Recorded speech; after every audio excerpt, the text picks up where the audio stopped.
Halo sahabat solusi akuntansi, terima kasih untuk semuanya yang telah mengikuti video-video tutorial dari channel solusi akuntansi ini. Semoga dapat bermanfaat untuk sahabat semuanya.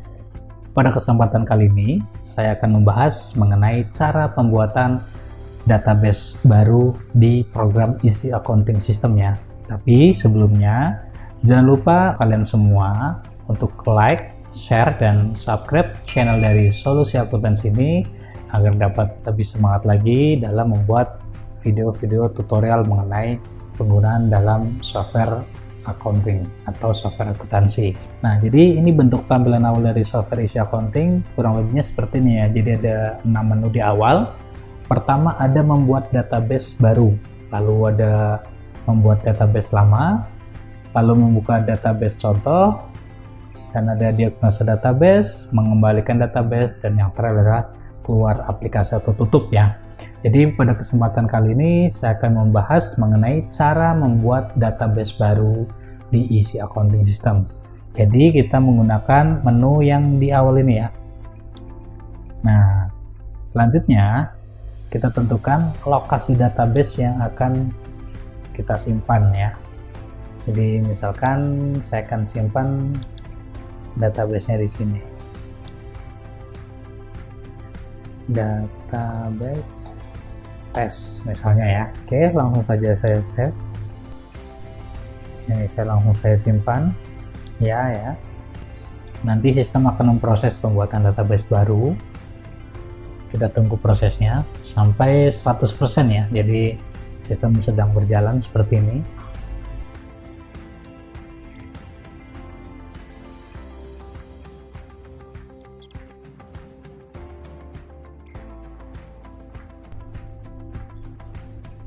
Nah, ini udah 100%. Jadi kita tinggal tunggu ada pop-up untuk login ya, login ke database tersebut. Nanti sistem otomatis akan memunculkan tampilan bentuk loginnya gitu ya. Nah, jadi ketika sudah selesai proses pembuatan database, nanti sistem akan memunculkan informasi loginnya ya. Jadi untuk login default, pertama kita loginnya menggunakan user administrator ya, huruf besar semua. Untuk passwordnya juga sama, jadi kita bisa copy paste saja langsung di sini. Jadi database tersebut sudah jadi, kita tinggal melakukan untuk setting awal database-nya. Nah, ketika ada notifikasi seperti ini, tinggal lihatkan saja bahwa itu ada perbaikan atau pengembangan.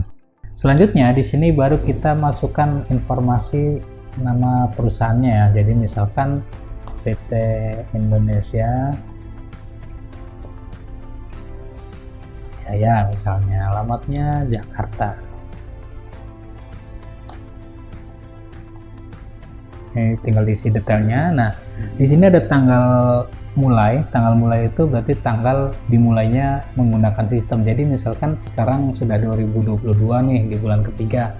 Misalkan sahabat semua mau cut off-nya per mulai penggunaan sistem itu per tanggal 1 Januari misalnya. Jadi di sini adalah tanggal mulai, kita inputnya 1 hari sebelum memulai pembukuannya.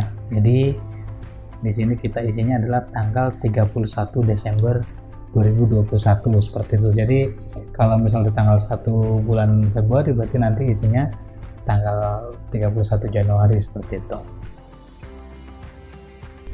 Oke, selanjutnya di sini tahun fiskal itu otomatis dari sistem ya.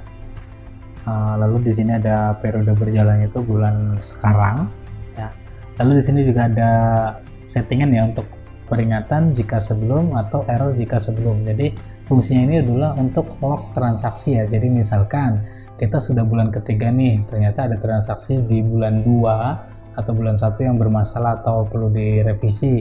Jadi ketika kita setting di sini ya, nanti otomatis sistem akan muncul pop-up reminder-nya ya. Kalau peringatan berarti hanya semacam notifikasi biasa, kalau errornya muncul notifikasi error gitu. Lalu di sini kita bisa isi nomor seri pajak, nomor NPWP gitu ya, untuk detailnya. Nah, selanjutnya nanti kalau sahabat semua sudah punya master data, nanti tinggal langsung diimpor saja untuk master data awalnya seperti itu. Jadi untuk video tutorial kali ini kita hanya untuk membahas pembuatan master datanya saja. Nanti di next video berikutnya kita akan membahas mengenai cara import master datanya. Jadi apa saja yang dibutuhkan untuk setting awal pembuatan database ini? Yang pertama adalah daftar akun atau COA ya. Daftar COA itu berarti COA atau akun sesuai dengan COA atau daftar akun yang ada di perusahaan Sahabat Semua. Selain itu, kalau kita bisnisnya perdagangan gitu ya, berarti kita ada namanya barang ya, berarti nanti bisa juga diimport untuk nama-nama atau master persediaannya atau master stok seperti itu. Selain itu juga ada namanya master pemasok atau vendor yang supplier, jadi itu juga bisa diimport kalau memang data-datanya ada banyak.